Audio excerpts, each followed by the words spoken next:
Hi, Leo. Welcome to Whole Heart Tarot with Bonnie. I'm Bonnie. Thank you so much for being here. I'm here to do your 2025 yearly overview tarot reading. I have said a prayer over your cards. I said a prayer for the most important messages for you here today that will help you in your life. I shuffled your cards, I laid out your reading, and I'm ready to get started here. I have 13 cards. We're going to do one card for each month of the year and then an extra card for your overall theme of the year. And that's where I'm going to begin my reading. Your overall theme of the year is the Ace of Pentacles. The Ace of Pentacles is meant to indicate a tiny seed that ends up growing into an incredible towering redwood. So this is a small beginning that ends up being incredibly prosperous for you, a prosperous new beginning in your life. And that is your theme for 2025. For January, you get the Ace of Cups. Ace of Cups is a new beginning in love. It's a time of health, joy, friendship. Cups are emotions. So this can be a time where a wonderful new relationship comes into your life, a new beginning in love. Okay. For February, you end up getting the Two of Cups. So the Two of Cups, it says right on it that it doesn't necessarily have to be a romantic connection, but this is a confirmation that you have some wonderful new love coming into your life, be it romantic or platonic. And it says that this is a honest, pure, and solid connection. So fantastic. Two of Cups for February. For March, you get the Tower. The Tower is some long-lasting foundation in your life that is coming down. Lightning strikes. There's a flash of illumination, and something ends up changing pretty drastically in your life unexpectedly. Okay. Although this can be a time that is difficult because you weren't expecting it, so you didn't have time to prepare. You just kind of have to act in the moment with whatever it is that ends up occurring. In my experience, the Tower ends up being an important change in your life, where something leaves your life. Some part of your life drastically changes that needed to change. And you end up embarking on a whole new journey that you didn't even realize you were going to go on. But when you look back, you will end up recognizing that this was something that needed to happen in your life. It'll just sort of take like that time in hindsight. In the time, like I said, it might be a little bit unsettling. But try to have sort of a just go with it type of attitude, because it's going to happen. And try not to be too afraid. Try to just, have faith in God, have faith in yourself, and just do the best that you can with whatever the situation ends up bringing for you. Okay. For April, you get the Daughter of Pentacles. The Daughter of Pentacles is a person. I imagined this to be a person in your life, although you might end up deciding that it's you, depending on how it works in your life. But the Daughter of Pentacles is supposed to be quiet and shy, but she is supposed to be an integral part of a team, sort of like behind the scenes. She's kind of a behind the scenes person. She's hardworking, she's responsible, she's really good with like logistics and stuff like that.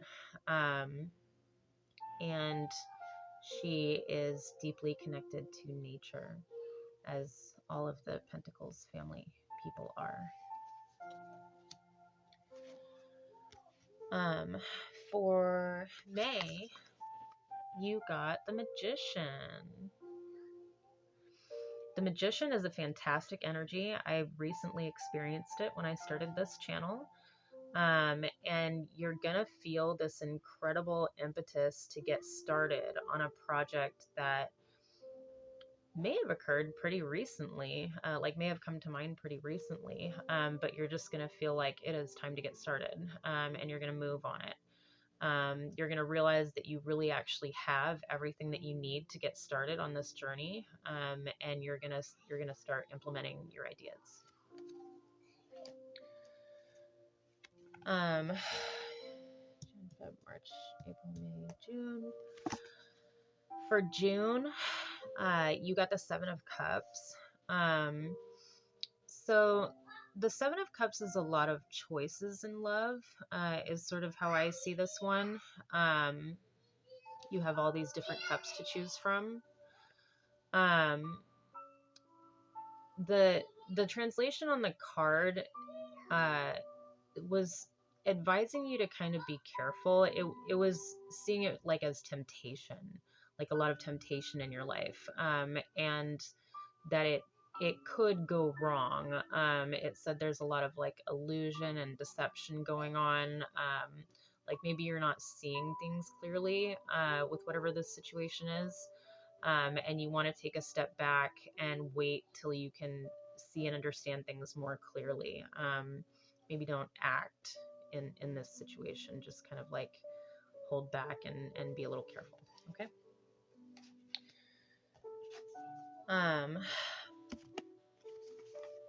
For July, we get the Ace of Wands.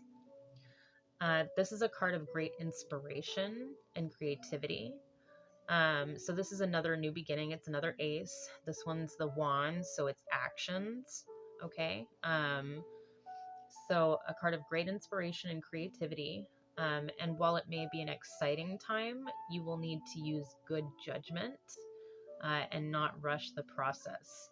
So I thought it was interesting that this one, stand back and wait till you see kind of how things go. Don't try and use good judgment, basically. And then again with this, you're having some incredible new inspiration, but it's telling you don't rush. Try to have good judgment with this, okay?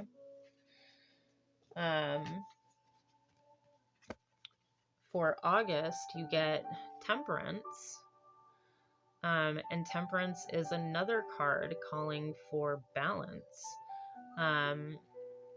So the Great Blue Heron is mixing the water and the fire here, and it's calling for balance. We have the more red colors, the more blue colors. All of this is about balance. So what's the advice? The advice is if you've been overindulging, you want to try and take it back a little bit. Sort of be more moderate with your behavior. And it calls for temperance in your relationships as well. So it's like cooperation and compromise. Cooperation and compromise in your relationships. So you want to try to be balanced at this time with your behavior and with others. Okay. For September, you get the Mother of Cups. I also imagine this to be a different person in your life, but you could feel as though this is you at this time. So the Mother of Cups is this is a person who, she's very peaceful, she's very insightful. Being around her seems to like bring peace to people, or bring healing to people. She's sort of like a natural psychic person, or at least incredibly intuitive, right? She's kind of like the artsy person. She's into art and music, and she's just this lovely person. It has her represented by a swan here, and it does say sort of like a downfall of this person or whatever is that if she is pushed, she can become aggressive. However, if she finds herself in a situation where she's distressed, she usually views herself as being the victim in the situation. Like somebody has done something to her, and this is what has caused this situation. But otherwise, a pretty tranquil person is how she's described.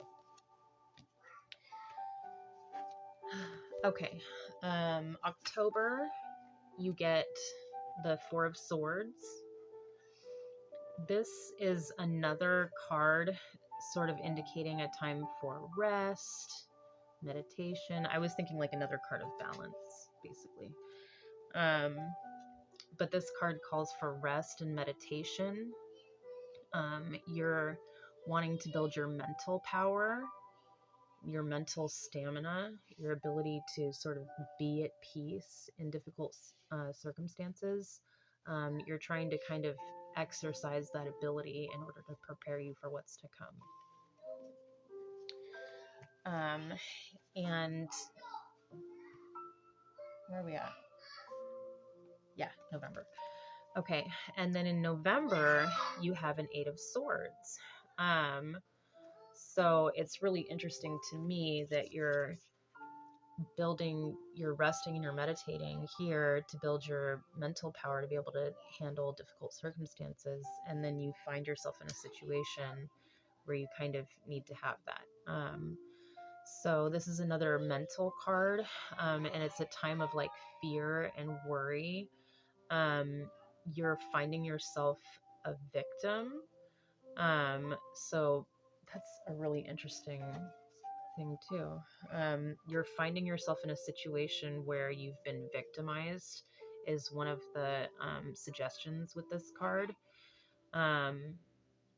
But what's really bothering you is your thoughts. You're kind of like frozen because you don't know what to do. You feel like you don't know what's the right choice, what's the right thing to do. So you're just kind of not making a move. Okay.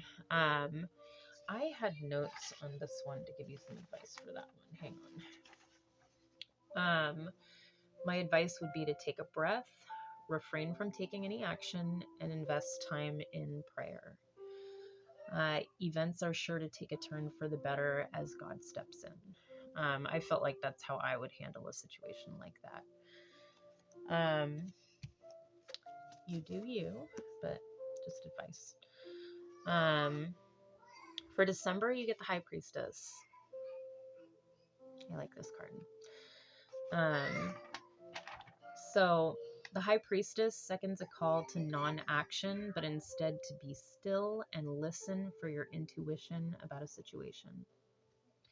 What is your inner voice telling you about a situation?